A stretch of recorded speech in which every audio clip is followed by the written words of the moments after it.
Hey, what's going on, everyone? Harry the Big Dog here with the DJ interview, and we got a special guest. But you're gonna have to wait till this intro is started. We'll see you in a second.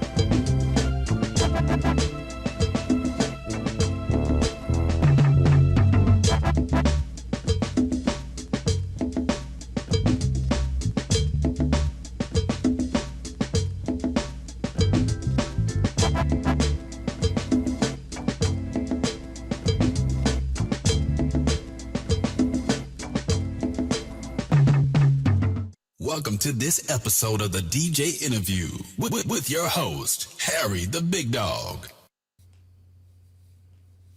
Yes, and that be me, Harry the Big Dog here. Yo, this rain has been crazy.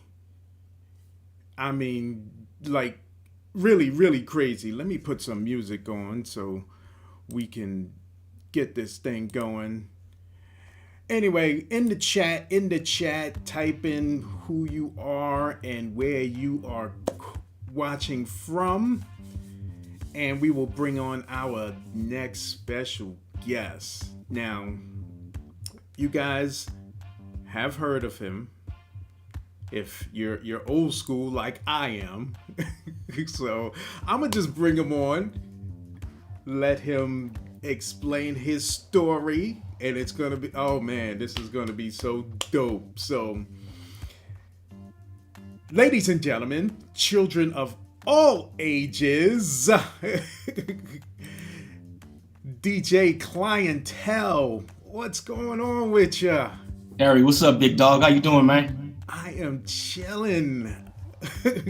We got Jeff in the house. Big up to Jeff for getting all of this set up. Shout out to Jeff, man. man. Connected. Big up, Jeff. BTP Media in the house. This is my cousin Chuck Harris, actor Chuck Harris. He's been in the what was the movies with the Creed, the Creed movies. He's been in there. Yeah. Chuck, what's up, cuz? I'll catch up with you soon. Definitely. What's good, Chuck? Let's get this thing started. Let me cut my phone down, which I forgot to do. That is live streaming 101, no phones. So, DJ Cli-N-Tel. Yes. Let everyone know your government name if you want, and how you got started in this business. Well, you know, I'm not running from the IRS or the FBI, so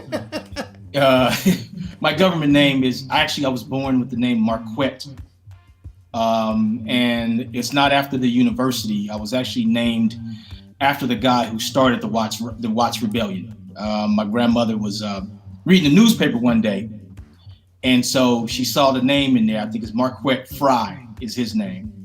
And she said, yeah, that'll be a good name for my grandson. The same guy who kicked off the Watts Rebellion. I'm gonna name him after that dude. So yeah, that's my government name, man.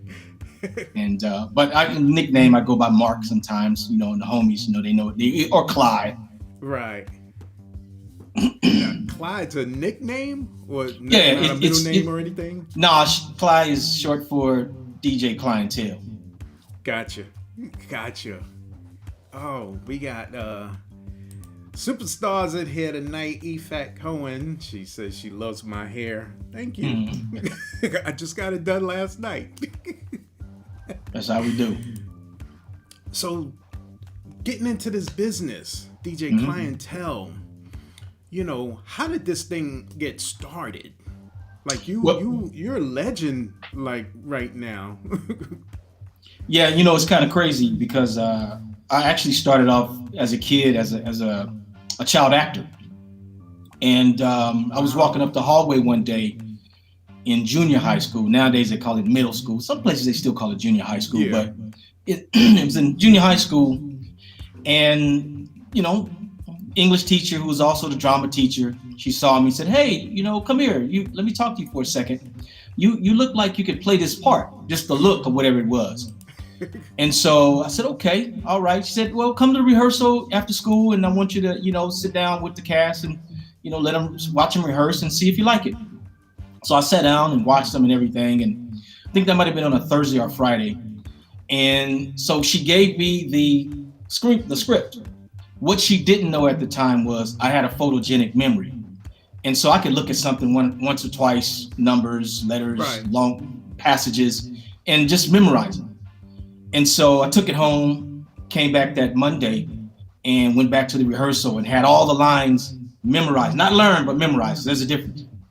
And so she cast me right then and there. She was like, "Yeah." So we went on and with that play, and I ended up winning a Best Supporting Actor award, citywide competition in the city of Compton. Yeah, in the city of Compton. So did that, man, got bit by the entertainment bug. But I come from a musical family anyway. My father played the horn. My grandfather discovered Jimi Hendrix. They were in a group together. They did songs together. Grandfather wrote a couple of books about him. His name is Curtis McNear, but he went by the stage name Curtis Knight. So Right. fast forward, hip hop came along. Us kids were on the playground or soccer field, and we heard this music bumping from this car that busted right, kept going. And we heard the hip hop, the hip, the hip, the hip, and then boom, boom, boom. You know what I mean? That deep bass. We just froze, man. We're like, what the heck is that? So I learned what the song was, went to the store, bought it, took it home, listened to Rapper's Delight, and man, I was hooked on hip hop ever since then. I wanted to be a rapper, and from that point on. So started going around with me and my cousin, and I had a friend at the time. His name was Midnight. He went to a private school, and mother gave him. She bought all these private dance lessons for him, right? Right. And he knew how to tap dance like really well. I mean, like Savion Glover level, like Gregory Hines level tap. And so we formed a little crew, some goofy name called the Three Rappeteers. We were young, man, 13, 14 Right. years old. So we would go around to competitions, contests, and Midnight would tap. I would rap to his tap, and my cousin would beatbox, Richard Clout. And so, we won a few contests, and we started, getting a little name recognition. I grew up in this place called the Ujima Village, which was right on the skirt line of Compton in LA. And I eventually moved to Compton with my aunt. But at this time, my boy Joe Cooley lived in the same complex. And so we would go up to the club the eve after dark, and we would see DJ Yella mixing, on the turntables with the Wreckin Crew. Because at that time, you could party at 14, 15, 16 years old all night. Yeah. Parents drop you off 10:30 at night, come pick you up 6 o'clock in the morning, right? Unheard of today. I know, right?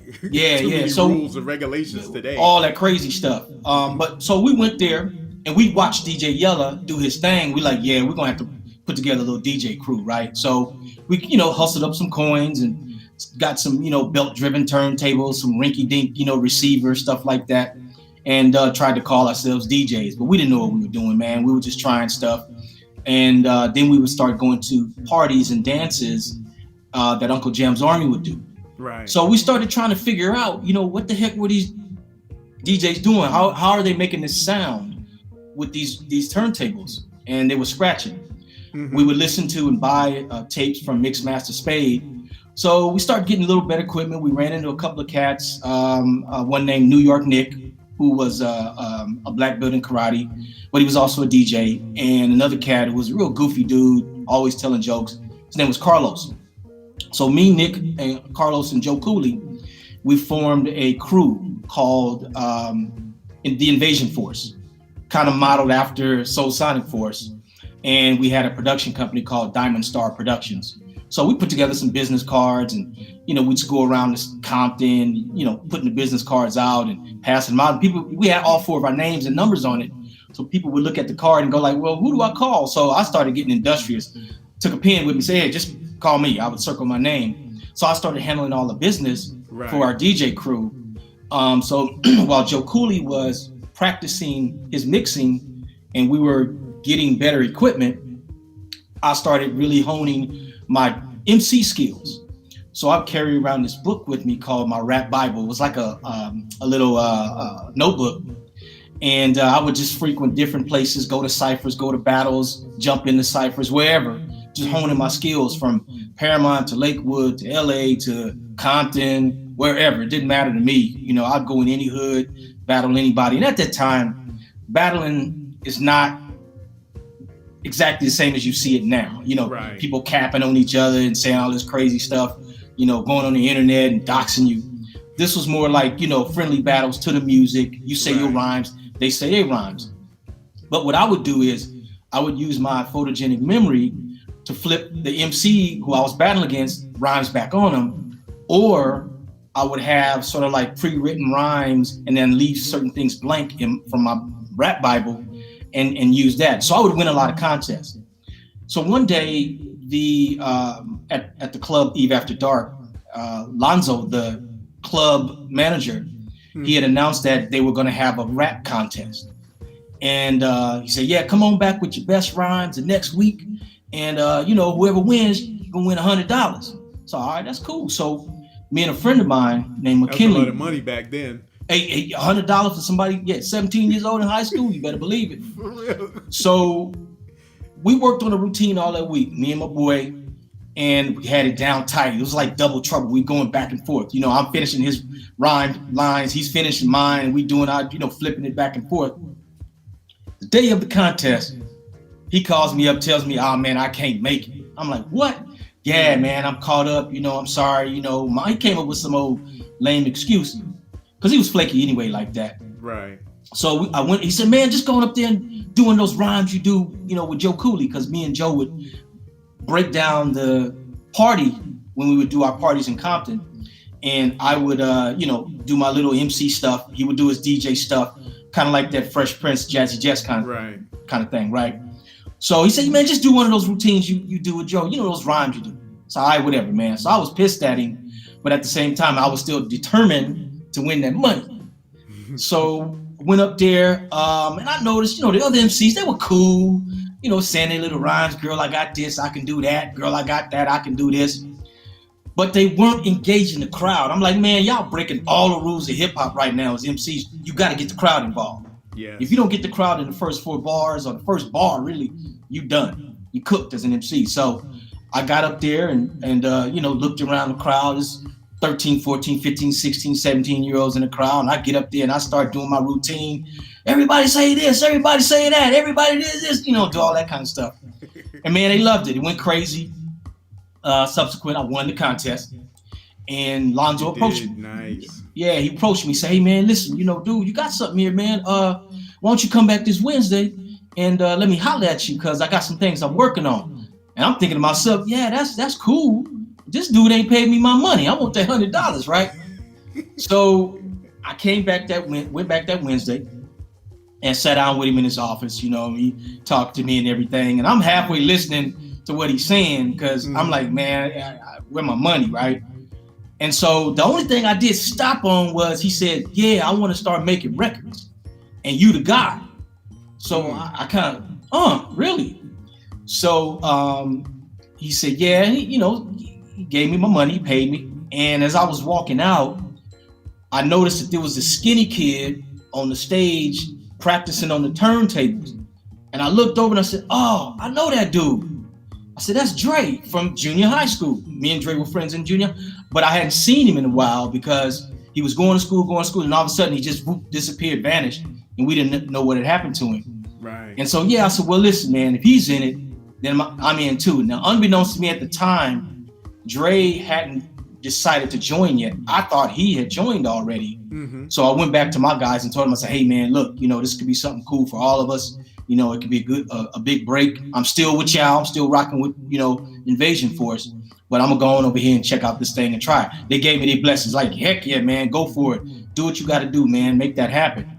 And so me and Dre actually joined the Wreckin' Crew that same week. And we started DJing, doing eventually K-Day with Greg Mack, because Greg Mack had just fired Roger Clayton and Uncle Jam's Army from doing their Saturday night mixes and being sort of like the DJ crew, the street DJ crew for K-Day. Yeah. And so it was a golden opportunity for Wreckin' Crew. So we slid right in. We started doing the Saturday night mixes. Then we started doing a show featured every day called the Traffic Jam.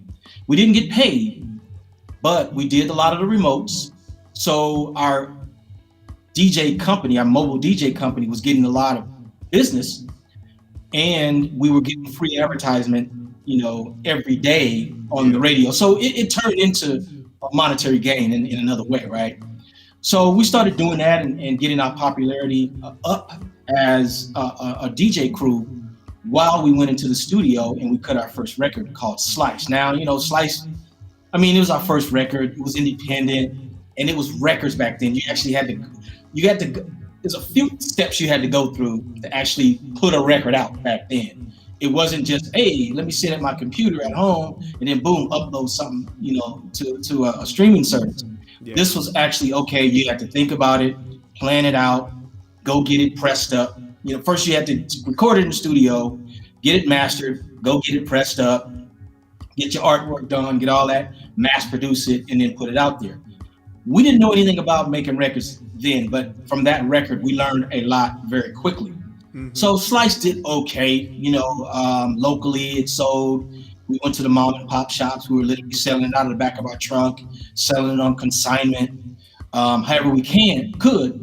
And we were connecting with some of the distributors who were favorable to independent companies and artists. Right. And we didn't realize it at the time, but we were actually opening the door for other artists to come through. And so as we started learning the business, we were also building our reputation as DJs on the radio. We got so popular that we realized, okay, it's now time to do another record. So we went back in and we cut our second record, which is called Surgery, Dr. Dre, which was Dre's first song that I wrote about him. And I wrote it one day when we had one TV in the house, mm-hmm. and my mother loved the soaps, and General Hospital was her favorite soap opera. So as kids, we were forced to watch it, or kind of watch it while we General Hospital and All My Children. Yeah, that was her stuff, man. So one day, it was a hospital scene, and I heard this beep, beep, beep. The person is in there, laying in the bed, and boom, it hit me. I said, "There's a song right there." And so based on that, I wrote Surgery, Dr. Dre, and took it to Dre. I said, "Hey man, this is my idea. These are the lyrics. This is the melody I got in my head."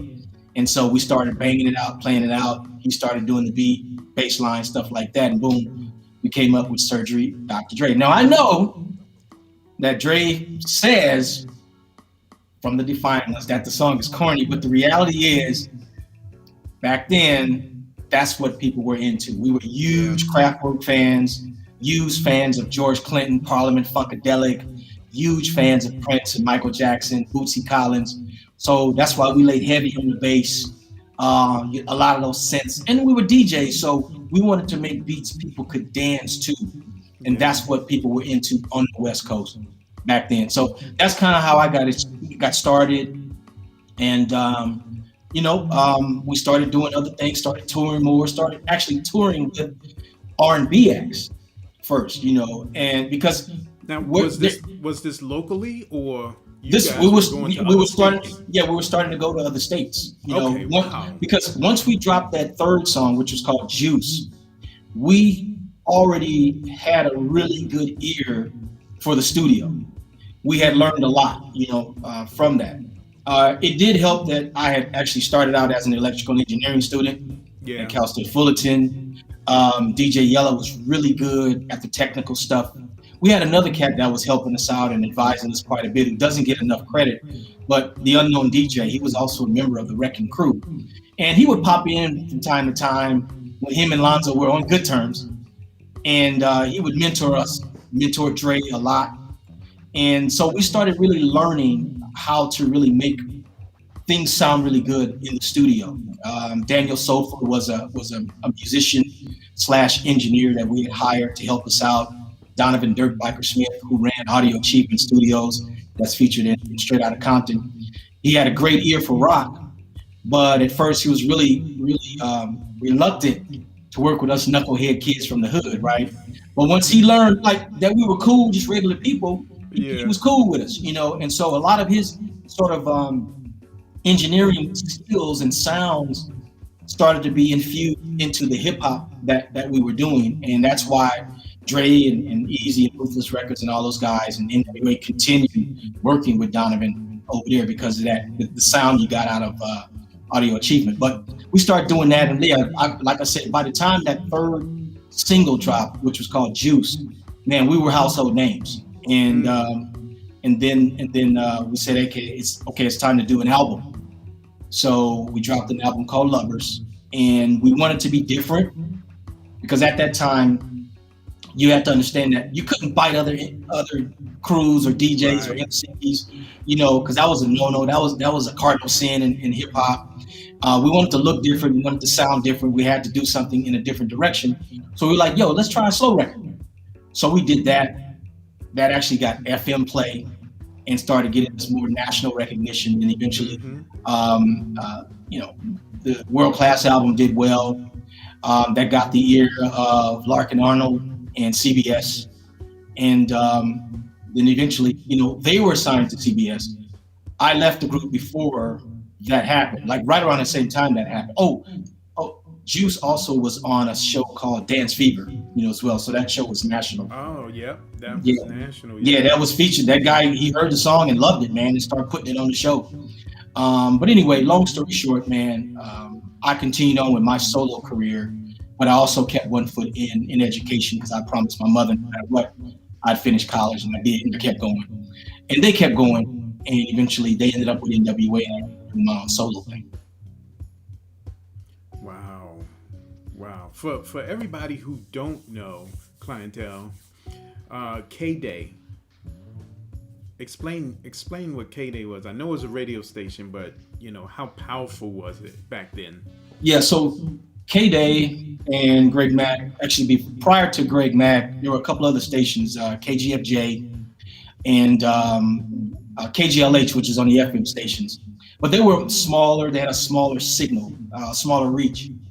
K-Day, on the other hand, 1580 K-Day was the station that decided, once Greg Mack came over and a few other folks, that they were going to switch their format from playing just a little bit of hip hop to literally almost going 90 to 100% all hip hop, at least a big chunk of their day. Right. Because what Greg had noticed was, he said when he came from Texas and he was driving around the city, he was hearing music, but he wasn't hearing it on the radio. So the music that he was hearing, you know, out of his bedroom window, he wasn't hearing on the radio. So he decided to, you know, that it was time for the station to make that switch. Right. So K-Day was extremely significant in not only really playing or switching their format to sort of an all hip hop station, but also breaking the careers of so many artists, East and West Coast. Right. And so K-Day had a significant role to play in hip hop overall. And Greg Mack, the DJ that was on the radio at the time and the program director at that time, had a significant role to play in that as well. Nice. So now you leave the World Class Wreckin Crew. When did your career start again, or did it not end? It never ended. And in fact, and just to clarify, once you remember the Wreckin Crew, you're a Wreckin Crew member for life. You're a crew member for life. And because we heard of it on the East, well, I'll say me. I heard of it on the East Coast and seen it. I got a few of them downstairs, matter of fact. No, that's nice. And you know, because what the crew represented it wasn't just the 4 or 5 guys you see on the album cover. We had 25, 30 other people, you know, in our support system, you know, whether they were security, whether they were, you know, managers, counting the money, or because again, we were a mobile DJ crew. And before I joined, that's all Wreckin' Crew was a club DJ crew, and a mobile DJ crew. We were stage performers, we were producers, music producers, we were engineers, and we did a live remotes. So we kind of had a and we owned our own label, right. And you know, we did our own thing with that too. In fact, we did a series of bootleg records called the New York Scratch Masters. A lot of people thought it was New York DJs, but it was us. It was the Wreckin' Crew. And what we would do is we knew the whole mixtape world was happening. Like people would sell their mixtapes for $5. Like in other words, it wasn't like the mixtapes are today. You would take a bunch of songs and you would mix them on a tape, literally mix them, and then you would, you know, record them on a cassette, and then you go out and sell them. Right. Well, instead of doing that, we decided to take that concept and put it on wax. So we became like the New York Scratch Masters, the New York, you know, this and that and the third. And people actually thought it was New York DJs, but it was actually us. So we went on a few different names. But anyway, we learned sort of like the whole engineering thing. But long story short, we were a mixture of different things, the World Class Wreckin Crew. But most people know us now for the group. And then, of course, one of the biggest slow jams we had was Turn Off the Lights with Miss Chalet. Yes. Now, I wrote some of the music for that, but I'm not performing on that. Okay. Now, one thing I didn't know was Dr. Dre was a DJ. Oh yeah.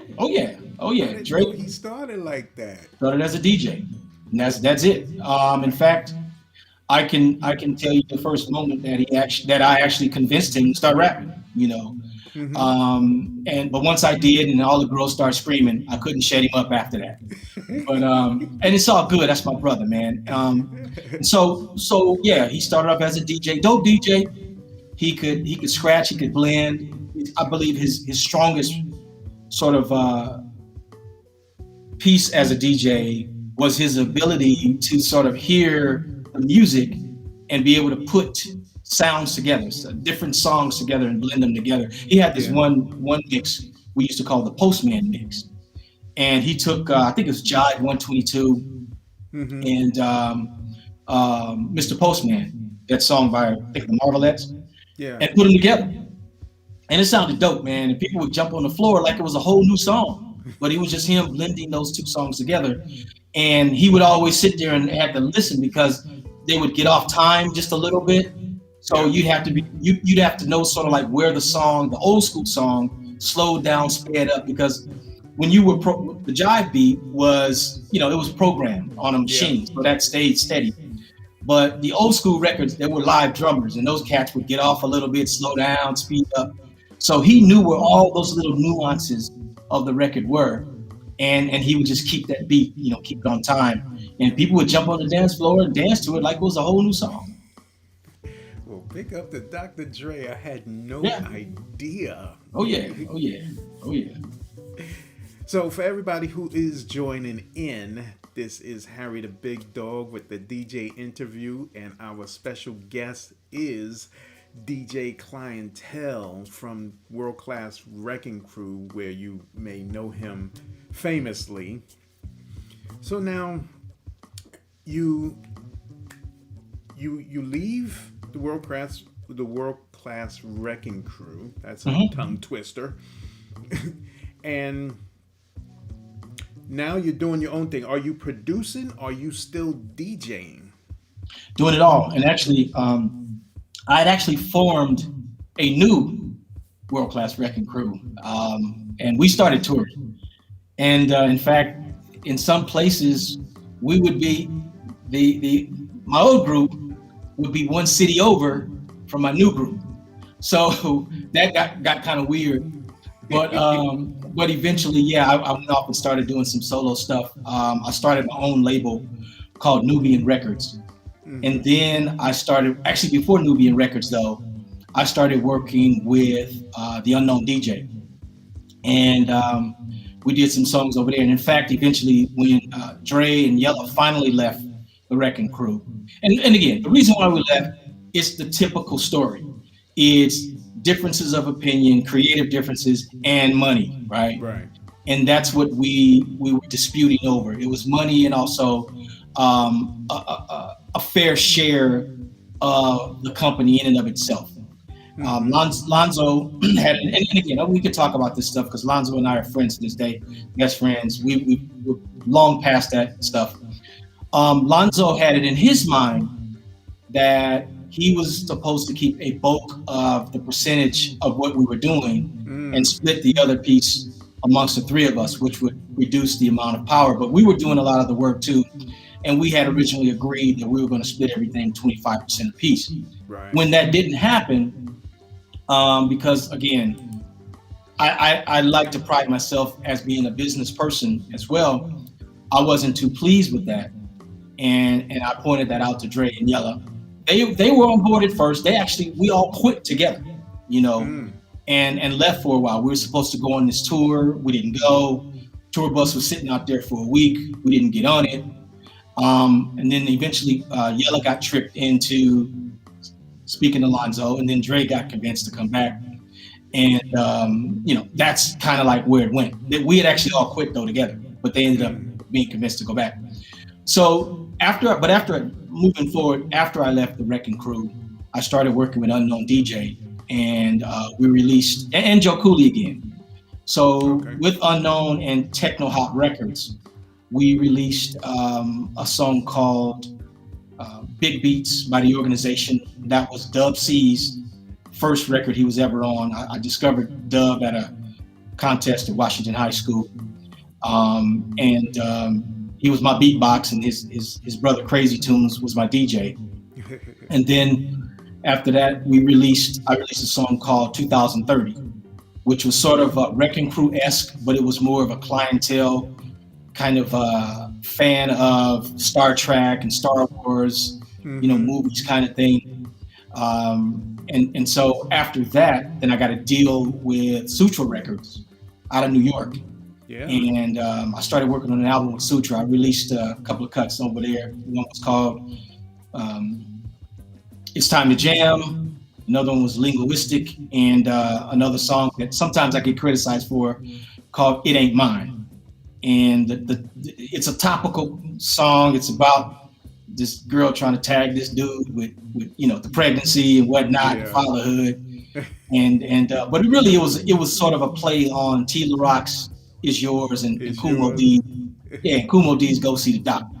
You know, so I was in that mode. But that was fun, and we were actually working on an album, like I say, for Sutra, and then Sutra folded in on itself. But all of that, in all of that, I was learning, you know, as I went along to be an executive, to be a better producer, a better artist, and all of that. And so as I continue with that, I also continued with my education.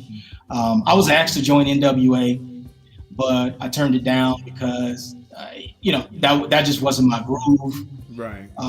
The professors at the school that I was at, you know, they weren't gonna rock with that. Like, how are you gonna represent, you know, this over here, this positive stuff, and you over there talking that crazy stuff? So, and they were aware of everything I was doing. In fact, a lot of times they wouldn't overlook, because they didn't care. You know, yeah, your papers due, you know, on Wednesday. I don't care if you got a tour or not.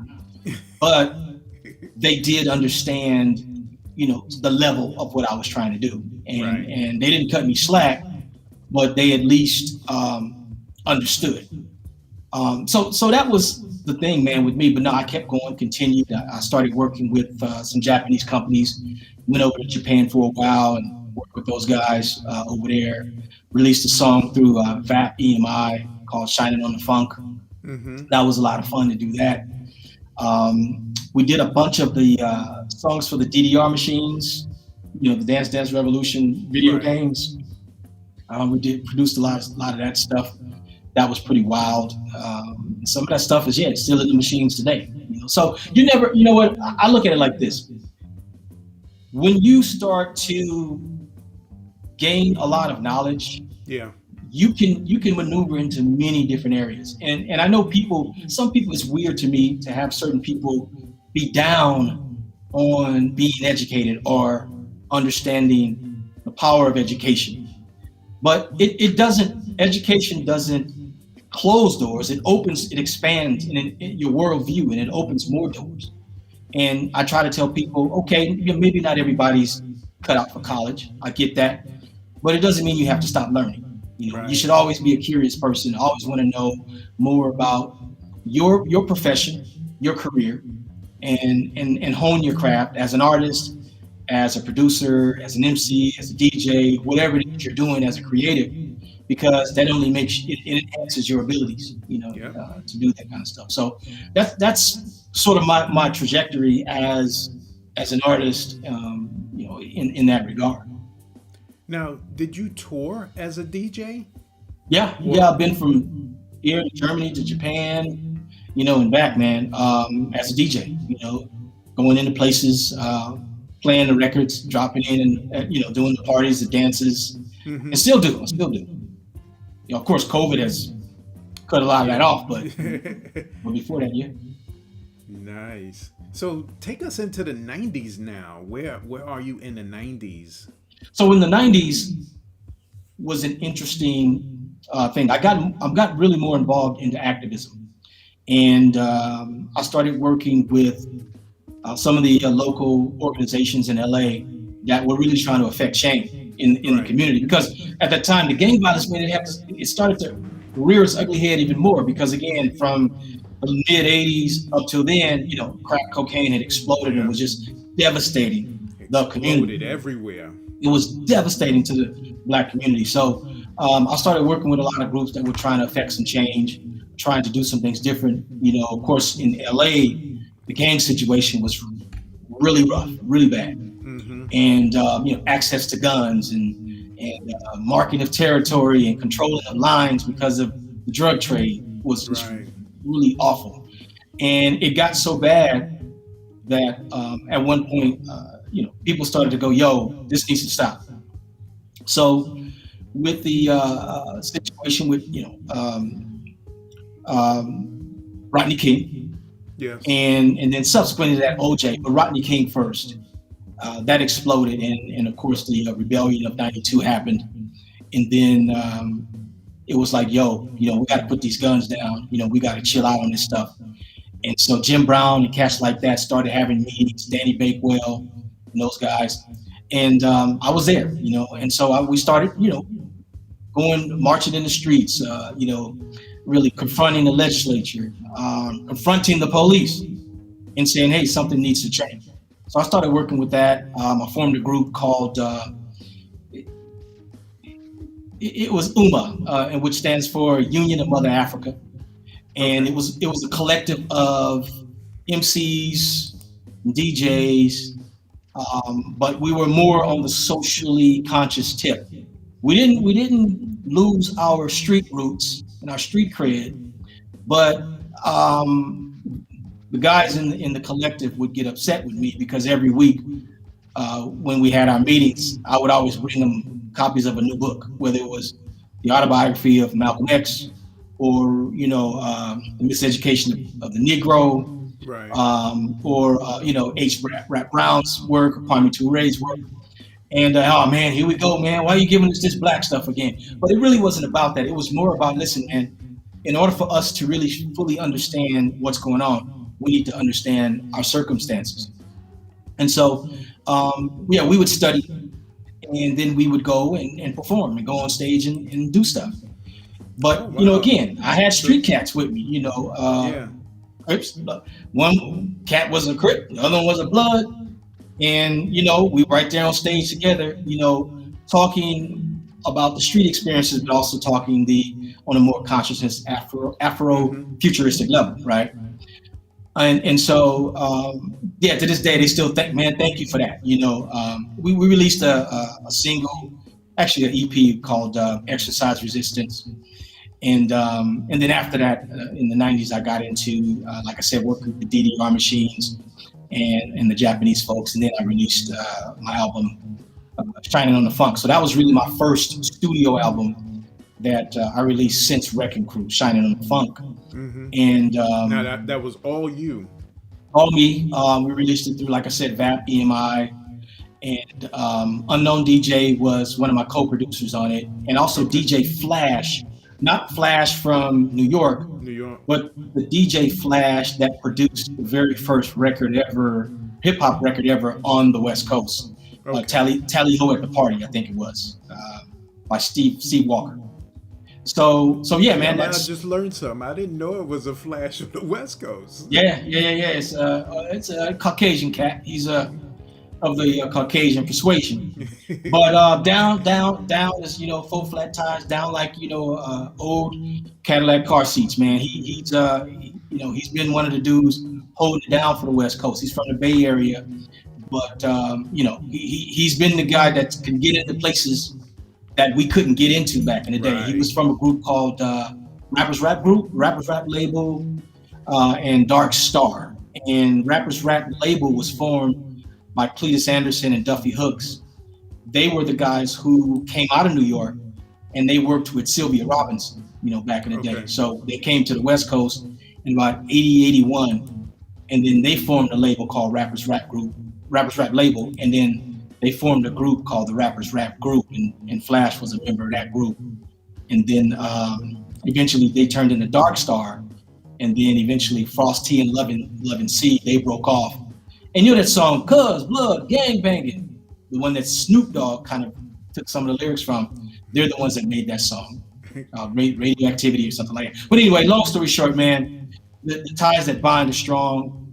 Yeah. And the career has been one of no regrets and all about doing music that I love doing, that I feel good about, and working with artists, young and old, yes, that I really vibe off of. In fact, I discovered Ice Cube, and in fact, the story about that is Jinx is Dre's cousin. And so Jinx was one of the roadies, like one of the people in our support group that I was telling you about. Yeah. And so he would always bug us. They were still in like junior high school. Hey man, I got this group, man. We're doing some things, man. And I'm the DJ. We're like, yeah, whatever. Man, go on over there and sit down somewhere. Bring the crates in and have a seat, So eventually it was somebody's birthday party. It might have been Jinx's, I don't know, Cube's or whatever. So he invited us, and me and Dre was like, all right, let's go.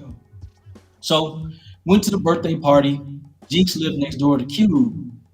So we went into the backyard. They had a DJ set up there. Microphones already set up. As soon as we went back there, Cube and KD jumped on the mics. Jinx jumped on the turntables. They started auditioning for us right there, right? Because no matter, they were going to show it. They were hungry.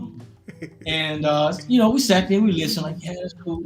All right, yeah, it's good, kids. So, but one thing I noticed, though, was the one kid with the Jerry curl had fire. I mean, he was dope. Sounded a whole lot like me.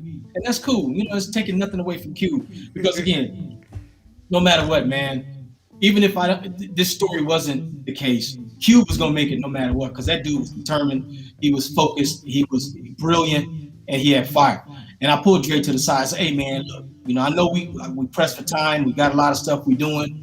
We need to just go on and mentor these kids, man. Let's work with them, Let's get them in the studio. Let's show them around. Let's make something happen with them. And Jerry was like, nah, man, forget that. We ain't got time for that. So finally, I say, hey, man, I let it sit for a minute. Then I hit him up again. I say, hey, look, man, let's work with those kids, man. Let's pull them in. Let's get them in there to do something.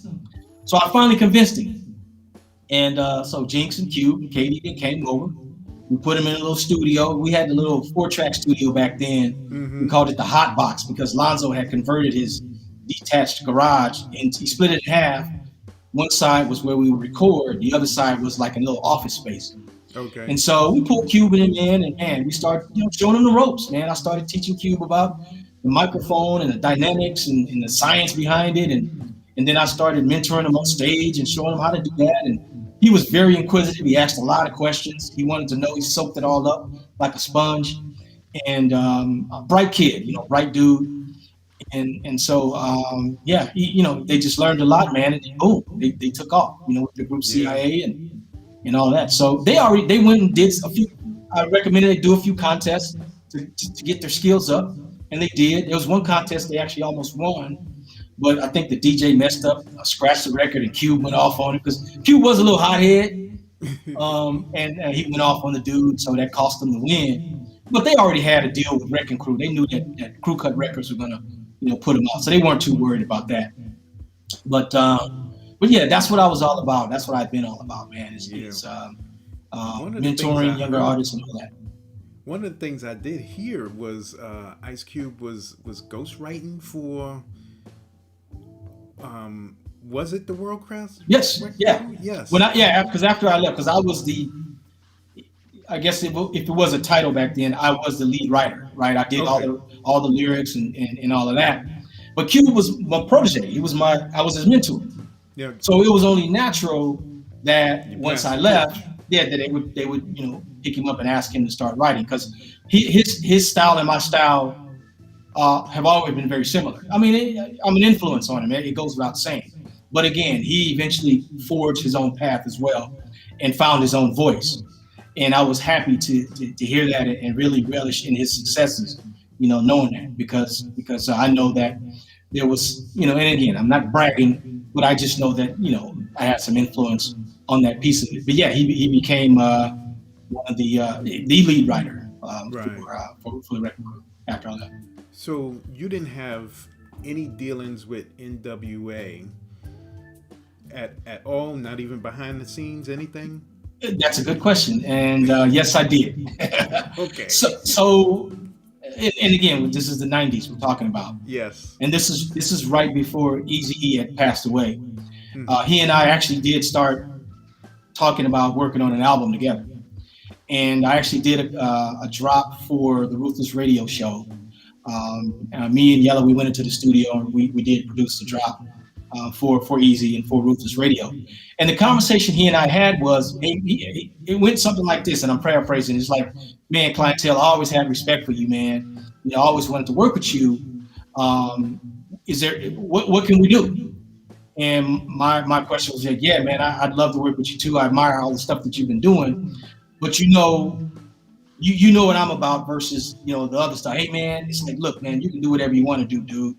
I ain't about that, man. It's just, whatever you want to do, let's make something happen. And, the two big twins, they were there. They heard the conversation. Yellow was there. Cocaine was actually, I think, even in the studio.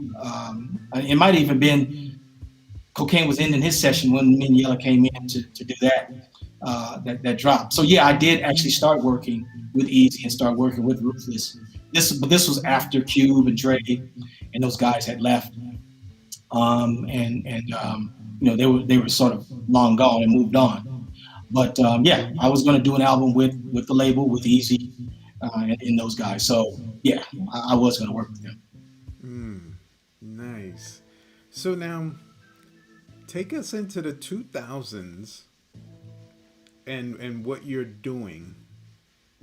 Yeah. So in the 90s, I started really developing a passion for writing screenplays and acting and directing and all. I mean, I was, like I said, I started out as a child actor. I kind of started revisiting, that part of the bug. And with the prevalence of music videos, I was like, this is a way to blend it all together, right? Mm-hmm. So we started doing that.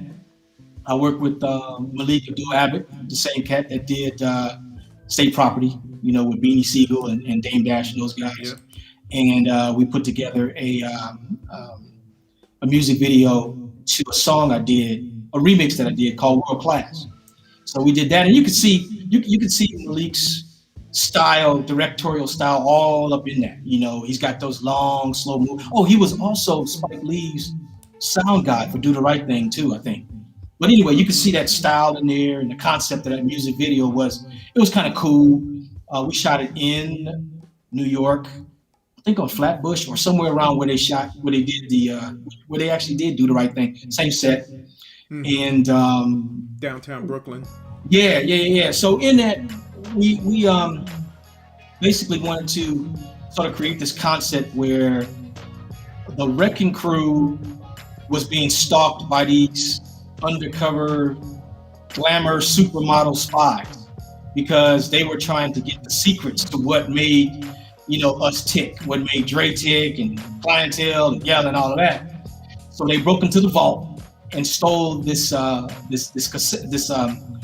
disc, and the disc supposedly had all the secrets on it. But what they didn't know was the disc was already rigged to self-destruct the moment they put it into a computer. Right. So I'm sitting there monitoring and watching all of this stuff from my Batman cave, and next thing you know, they put the disc in, and they think they're gonna get all the secrets, and then they end up blowing up, and they end up walking away up the streets of New York, which was a real cool concept.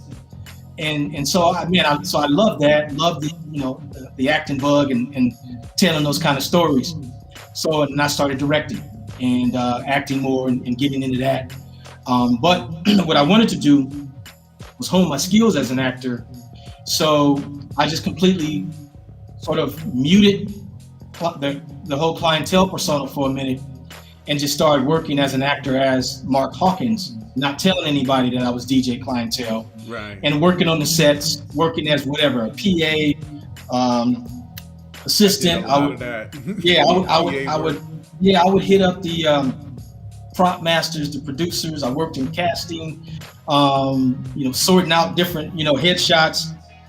I would talk to cinematographers. One thing I learned is people in the industry love sharing their knowledge. So I would pick everybody's brains. And from that, I honed my skills as a director, as a cinematographer. I started buying my own camera equipment, buying my own stuff, and start taking classes too, in film, AFI, in different places. And, just honing my skills as an actor, as an artist, as a director, while staying in school and finished this master's degree program, started teaching, doing that kind of thing. And I learned that I had a knack for it, but I really knew I had a knack from back in the day, because even back in the day, I used to teach a lot of the homies how to read, because a lot of them, they couldn't read. They would, be in and out of, jail or incarcerated all their lives. They never really had a chance. So I would sit down and have reading groups. And like I said, I had my group, UMA, Union of Mother Africa, where I would literally go buy books and pass them out to everybody in the group. Hey, all right, let's turn to page 25. We're gonna read this part today. We discuss it. So I kind of always did that. I was always sort of had a teacher, kind of swag anyway. And so I continued with that as well. So fast forward to the 2000s, man, I continued doing that and continued, producing stuff, being a creative. This is a little preview of your book. Oh yeah. Which I'm gonna purchase. Awesome. To support you. Appreciate it. And I'm gonna actually give it to somebody in the audience. Oh, nice. So, this is some of your writings from when you actually started. It's just a collection of things. Yeah. So the first half of it is straight autobiography stuff. My origin story, and also the origin stories of Dre and Yella and Cube too. Some of what we talked about today, but a little more detailed. And then the second half talks a little bit about my journey to the motherland and to Africa. Ghana and Benin, and Nigeria, and Cote d'Ivoire, Ivory Coast, places like that. And then also some of my writings and perspectives on, the Black community, historical perspective, some philosophical theory. And I know one of the big debates right now is CRT, or critical race theory. But I'm hearing a lot of people talking about it, but they really do not understand what it is, what critical race theory is. They hear the word critical and race, and they think it has a negative connotation. But the reality is that critical race theory is just about teaching history properly, from the proper perspective, and not leaving anything out of the narrative, good, bad, or indifferent. And I operate from the framework of a critical race theorist. Yeah. And that's where, you know, we recognize that we are in a country that was built on, founded on, propagated on, and made to be whole and extremely powerful and rich off the backs and the blood, sweat, and tears of people of color. And the racial components are there in every aspect of our society. It's no denying. It's in every institution, everything that we do. It's in the criminal justice system. It's in the educational system. It's in the corporate system that we operate in. So it's there. It exists, and it's no denying it. But it's recognizing it, acknowledging it, and then moving forward in a way that we can provide equity to all people, you know, and inclusion, you know, to all folks. So that's where it comes from, and that's what it's about. And some of the writings that you read about are in there. And I really do a deeper dive into actually the origins of Los Angeles, where a lot of people do not know that Los Angeles, the city itself, was founded by majority Black people from Mexico, Blacks from Mexico. Wow. Let that sink in for a moment. So and like I said, again, we go into some other things. I talk about the convergence of two prominent figures in history, Malcolm X and Martin Luther King, El-Haj Malik El-Shabazz and Dr. King, and some of the similarities and comparisons of the two, particularly toward the end, the last year or so of both of their lives. So it's some insightful things in there, some thoughtful stuff, but it's also, like I said, my story, my journey, and it's all that good stuff, man. So I'm gonna take a second. I'm gonna bring up this email that that I got from you earlier. Okay. And I just wanted to tell people what it said on it, like in the bottom part. Right. A BA in African Ethnic Studies. Mm-hmm. MAED in Curriculum and Instruction. Mm-hmm. A PhD student, North Central University. Yes. Writer, producer, director. Blazed and Amused, the movie. Talk about that for a second. Right. So before I finish. Yeah. So we're developing that movie right now. Of course, it's a cannabis themed project. Yes. Some of the folks I can talk about some of the folks that are going to be attached. Crazy Bone is one of them from Bone Thugs and Harmony. Yeah. DeAndre Bonds, Cherry Johnson. Who else we got? My man No Face, Shadow Man. If you're not familiar with No Face, Shadow Man, Google that dude, and it's gonna blow your mind. Dude played with Prince. He's an amazing artist. Folks like that are attached to it, working on both the music side and then also in it as well. Right. So, but yeah, without going into or telling too much of the plot, again, it is a cannabis themed movie, but it's more or less based on the edible side than anything else. And we're telling it as a trilogy. We are partnered with a company called AMG out of Canada. Mm-hmm. And we are working right now on sort of like getting all of the pre-production logistics and paperwork and budgeting stuff, together now. But it's an exciting thing. It's we're gonna have some interesting cameos in it. I mean, some surprising cameos in it. People, you be like, those two people are. You'll see though. But I'm gonna connect you with my cousin Chuck.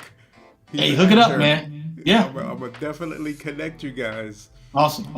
Another one was Einstein, Love and Light.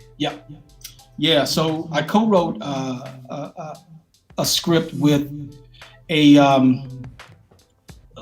he's a mechanical / structural engineer. He was anyway, and he was actually best friends of Einstein's son, Hans, and his name is Walter Mee. And Walter and I wrote this script some years ago based on family accounts and his relationship with the Einstein family, Albert Einstein's family. Yep. And we wrote a real story, about Einstein, a real script about his two loves. A lot of people don't know Einstein was married twice. Once was to a woman who was also a scientist named Maleva. And he was also married to this is weird, his first cousin on his father's side, second cousin on the mother's side, named Elsa. Yeah, hey man, I'm just saying. That's how it was back in the day. I know Hey, you heard stories about your family. Bro, I'm just telling it like it is. And so, yeah, and Albert was more than just the kooky, wild-haired, brainiac that people know him for. It was much more than that, and we go into a more of an in-depth. But we really focus on, again, it's Einstein, love, and life. We focus on the two loves of his life, which was obviously the science, and then his two women, and then the light part is the brilliance of his creativity, which we're still reaping the benefits of over 100 years later. And a lot of people don't know that Einstein formulated a lot of his theories in his 20s, not when he was, in his 50s and 60s, but when he was in his 20s. So in 50s and 60s, he was just redeveloping and revamping and sort of retooling those same ideas. But brilliant dude, brilliant cat, even when he was younger, even working in a patent office or something like that. But we tell the story, and we tell it not in a documentary style, but in an actual style where you get into the film. A lot of people don't know that Hitler had a hit out on him and was trying to assassinate him.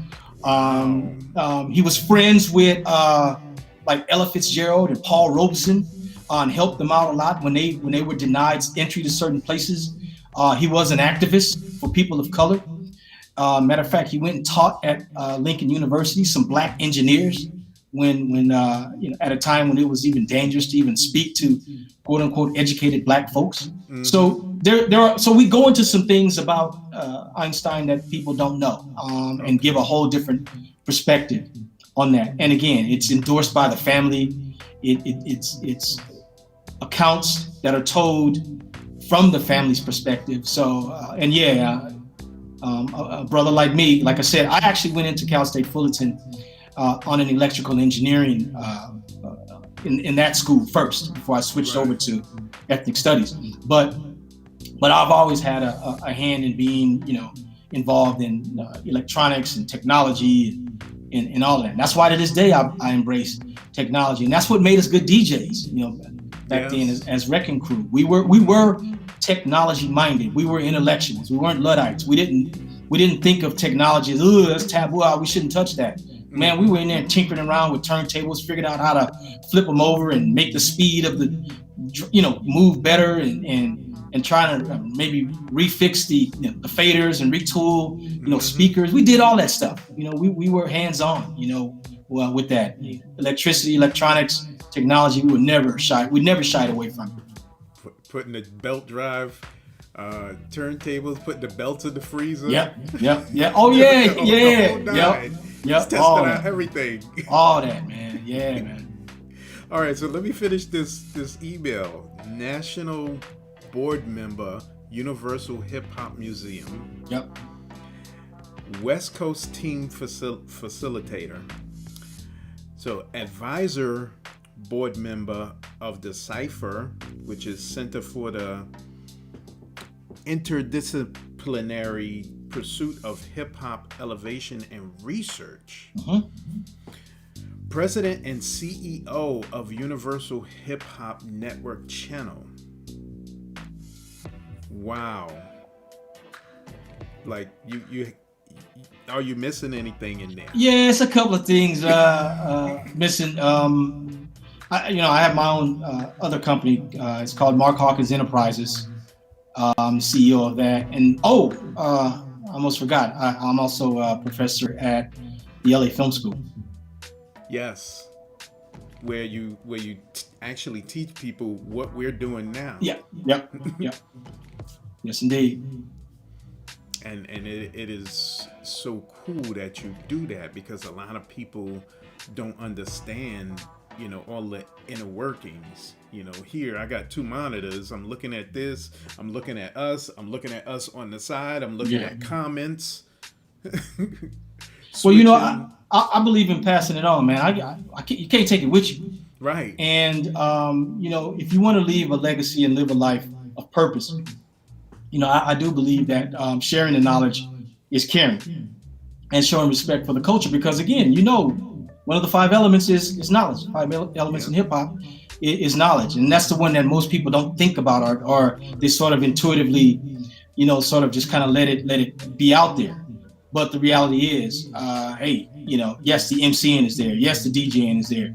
Yes, the B-boy, B-girl is there. Yes, the street and graffiti art is there. But knowledge sort of is the umbrella over all of it, because knowledge is the glue, that holds it all together. It's the string, the thread, that is sewn through it, if you will. So, I wouldn't be about myself if I wasn't emphasizing and stressing and also passing on the knowledge as well. So whatever I gain, I'm willing to give. Yeah, definitely. Show some of the younger folks and some of the older folks, what's going on. That's true. I do a lot of computer repair too, PC only. I'm a Mac hater.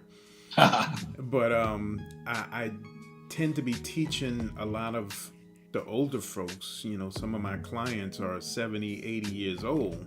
Mm-hmm. And teaching them, because they want to know how to get on Zoom. They want to know how to do, basic documents. They want to know how to surf the internet safely. Yeah. Grand Mixer GMS in the place. Yeah, so I show them that. But man, you have had a career. So what's more in the future? I'm definitely going to talk to you about the Hip Hop Museum, because I just got some ideas. Yeah. I mean, well, just speaking with the Hip Hop Museum first. So I've been working with them for 5 years now. Okay. And I was working with them, Rocky Bucano, Curtis Blow, Joe Conzo, Mickey Benson, so on and so forth. So many guys from the East Coast, about a museum. And it was just an idea at the time. I mean, literally, Cass was still trying to figure out, well, should we just pull some records and books in and blow dust off and put them on Nah. And it was all about, no, we got to make it cool. We got to make it hip. We got to make it exciting. We have to make it sexy. We got to make it something for young people, because people, when they hear museum, they think, oh, let me go to sleep now. But I'm like, nah, this is hip hop though. We built different. So we have to make it living, breathing, active, interactive. We have to make it about sourcing the material where people can relive the experience as close to it as possible, because the same energy we had in the beginning, we want people to experience even just a little bit of that now, because the vibrancy, the liveliness, the newness of what hip hop was back then. How do we get that now? Now it's 4 or 5 generations, advanced. So it's like, we got to find a way to make this thing exciting. And so, man, everybody agreed to it and everybody understood what the mission was. So through a series of starts and stops and ups and downs and successes and failures, we got it, broke ground this year. It's a multi-million-dollar project. When we started out, it was, zero, and not even knowing how we were going to even, put one brick down. Yeah. To this multi-million-dollar project that's going to be there to really enhance the entire community in the Bronx, where hip hop, we all acknowledge, started. Yeah. And 'cause New York, I love New York. It's my second home. I love LA, I love Compton, but I love New York just as equally as well. And I got a lot of friends there. They always show me love every time I go. But it started in the Bronx. Hip hop saved my life, so I acknowledge that all the time. And it's going to be a wonderful place. It's going to be a wonderful thing for the community, and a wonderful thing for just hip hop worldwide. Mm-hmm. So we recognize that hip hop is universal. We don't leave out any one region or any one country or any one city or any one coast. because everybody has made a contribution in one era or the next. My job is to help pull the West Coast together and facilitate for the West Coast, and create programs and committees that make sure that the West Coast is represented well. Yes, we got little bits and pieces at the Smithsonian, and yes, we got little bits and pieces at the African American History Museum, but come on, man, we talking a 55,000 square foot, 3-story building on hip hop, for hip hop, by hip hop, period. Yeah. Not done by the Smithsonian, with all due respect. Not done by the Grammy Museum, with all due respect. Not done by the African American History Museum, with all due respect. But Blues Hall of Fame, they got theirs. Rock and Roll Hall of Fame, they got theirs. Hip hop is the #1 music industry in the world, so we got to have ours. And that's what the Universal Hip Hop Museum is about. But it's living, it's breathing, it's evolving. It's so state of the art, man. I wish I could show you this. Matter of fact, I'll send you a rendering of the museum itself. But it's state of the art, man. It's stuff that'll blow your mind. It's immersive. We're taking advantage of all the newest technology. We work with Microsoft. They're one of our partners. They'll be building out, and of course, you being a PC guy, you would know all about Microsoft. So, they're partnering with us. They're riding alongside. No, they're not controlling anything. No, it's not corporate, because we understood anybody that is coming into this with us, right, we have to take the lead on it, because it's for us, it's by us. It's in that tradition. That's what hip hop is all about. Definitely. But Microsoft has definitely been there to support, and we're I'm a PC guy. Hey, cool. And so we're there to make it happen, man, to make it state of the art, to make it immersive, to make people experience the augmented reality. You might one day go in there and sit in the booth, be sitting right next to, Biggie or Tupac, having a conversation with them, yeah. So stuff like that, man, we're going to be doing. Like I said, immersive reality, VR, virtual reality, augmented reality. We're looking into all of that, kind of stuff, to make sure that the experience, when people walk out of there, they will have at least experienced some of what we experienced, as hip hop has, ebbed and flowed and flipped and folded into the different iterations. Sorry for using all these big words. It just comes out. You good. I had interviewed DJ Silky D last week. Okay, she was telling me about, the first one is going to be the Bronx, but she was telling me about a West Coast museum too, hip hop museum. Yes, we definitely. Okay. Yeah, we recognize that not everybody on the West Coast wants to send their stuff 3,000, 4,000 miles away. Right. Because again, there's some very valuable pieces, that folks they want to have protected, and that's understood.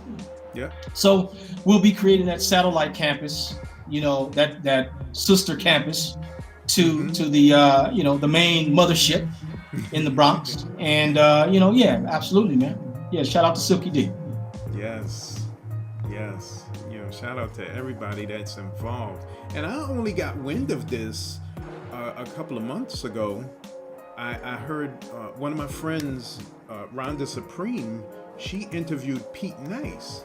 Yep, that's my boy. And he started talking about it, and I listened to her interview with him. Yeah. And I'm like, I didn't even know it was a hip hop museum. Oh wow. Yeah, that means we have to do a better job. Pete and I sit on the education committee together. That's run by Martha Diaz. And man, it's so many different programs, so many different things that we're doing for the community and for hip hop.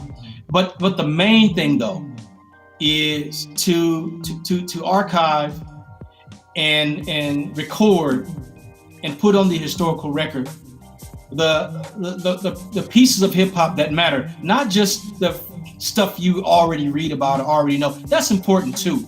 Yeah. But there are inflection points in hip hop. There are people in hip hop who have not gotten the recognition they deserve, or for lack of a better term or not, their contribution has been downplayed or sort of marginalized. And what we aim to do is to capture all of that and make sure that generations to come will know the full range story. And we do a deep dive into documenting and also authenticating the hip hop. Because again, you hear a lot of cats say a lot of stuff, but it has to be corroborated. It has to be, truth telling. It has to. You got to have your receipts, man.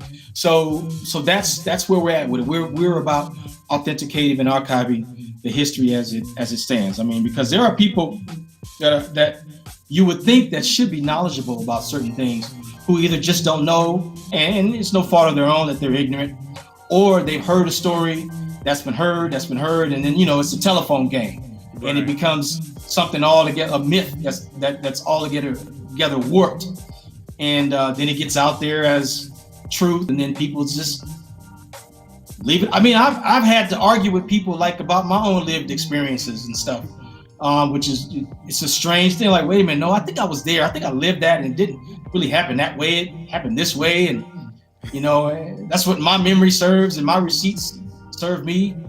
But that's why we have to do a better job, and that's why we have the Universal Hip Hop Museum. It's that museum that's going to be able to do that.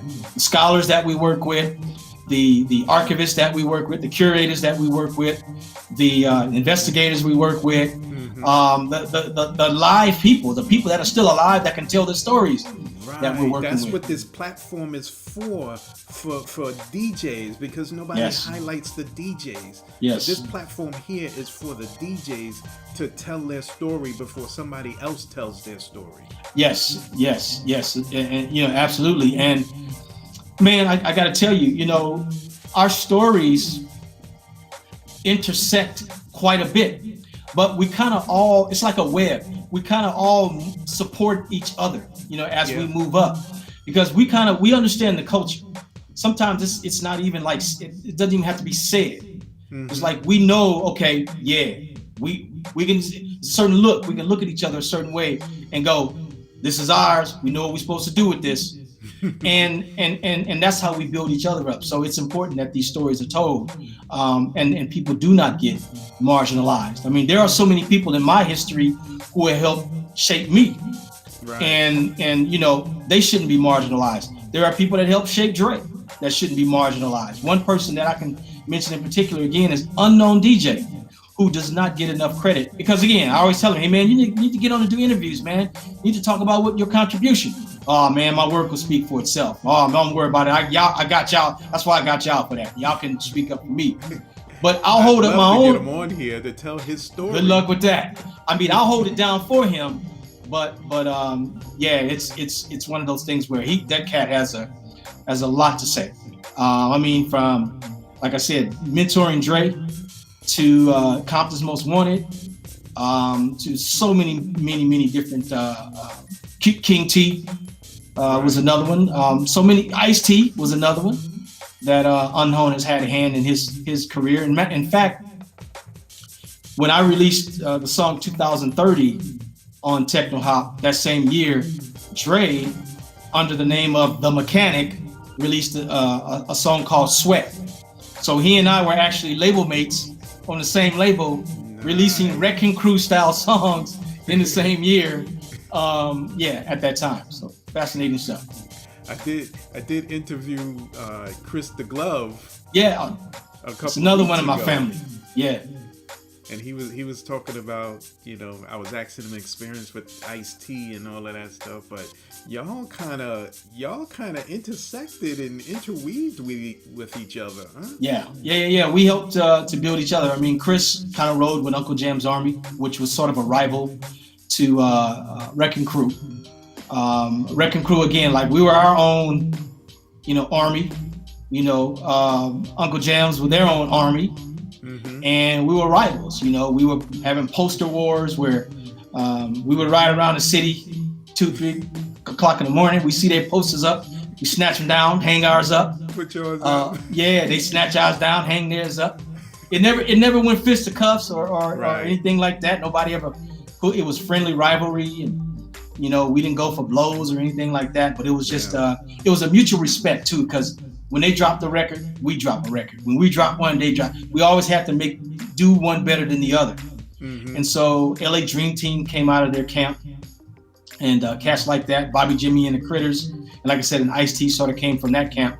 But hey, we had in our family tree everybody from Snoop Dogg to Battle Cat to DJ Quick to Compton's Most Wanted, to Kendrick Lamar, to Eminem, to 50 Cent. All kind of branched off from that World Class Wreckin Crew tree. So right, it's fascinating stuff. Pioneers. I mean, NWA. I imagine you guys didn't know what you were doing at the time. Had no clue. And we be talking about this 40 years later. Had no clue. 16, 17-year-old kid, man, I was just trying to make records and meet a bunch of girls. That's it. Trying to make good music and have fun. And no, didn't know, 20, 30, 40 years later in some cases, that we would be here having conversations like this about the influence. I never even imagined somebody would even think about making a movie about what we did back then. It just was not even a thought in my head. Now I'm getting actually approached by people to do TV series, stuff like that. Wow, deep. But DJ Cli-N-Tel, do you want to shout out anybody while we're wrapping this thing up? Well, I always shout out my brothers, man. Of course, Grandmaster Lonzo and Dr. Dre, DJ Yella, Ice Cube, Sir Jinx, KP, first family type guy, Shakespeare. What a lot of people don't know is Shakespeare and I were actually in the Wreckin' Crew together. Yeah, I've seen that. Yeah, he was our dancer. We needed that sort of five guys temptation look on stage. Yeah. And Barry was cool, brother, man. We performed together since then. That's my dude. So shout out to them, Mona Lisa, Miss Chalet, like I said, first family Wreckin' Crew. And then Battle Cat, who was that's a whole nother story about me and him. But to him and yeah, man, all those folks. It's good to know them, and I'm glad to see them doing well. And just the sky's the limit. Yeah. So how can people stay in touch with you or connect with you? Best way to get me, man, is on Instagram, DJ_CLI_N_TEL. Nice. All day, every day. All day, every day. Yes. Well, I appreciate your time and your knowledge, just, schooling us, because me from the East Coast, I didn't know a lot about what was going on. I don't know, it could have been a lot of us, but I personally didn't know what was going on that side of the water. No, it's all good, man. I should say. All good. And my East Coast family too, Grandmaster D, that was my boy, man. When he used to come to LA, man, I used to scoop him up from the airport. We roll around the city. We performed with UTFO, and those guys. I had a huge crush on Roxanne Shante. Anyway. Who didn't? Yeah, really, sorry about that, Kango. But listen, man, yeah, it's there's always been a connection, and I appreciate you, man, and yeah, it's just all love from the left coast. And if you get out here, man, look me up. I'ma definitely look you up. You ain't got to worry about that. Awesome. Okay, so I'm gonna close this thing out. I'm gonna put you in the green room, so wait for me for a sec. Salute.